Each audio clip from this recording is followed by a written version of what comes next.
I think Nigeria's biggest challenge in 2027 isn't who wins the election, but whether people still trust the results.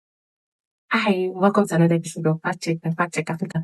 As conversations around 2017 election begin to build up, one question is becoming impossible to ignore, and the question is, are we moving toward a more competitive democracy or a more fragile election? On one hand, competition can be healthy, very healthy. More political participation, stronger opposition, more citizens paying attention, more videos enter the conversation. That's what democracy is actually supposed to look like. But competition alone doesn't make elections stronger.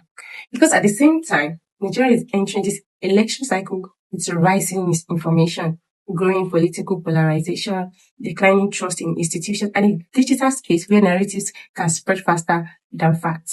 And this honestly changes the game because today, influence doesn't only come from rallies or campaign posters. It comes from timelines, group chats, edited clips, and AI-generated content, even anonymous accounts, and messages that are designed to trigger your emotions before people even start to ask questions. So that means the real battle may not be ballots, like the real battle are not just the ballot boxes and papers or the election itself, but over attention, trust, and public perception.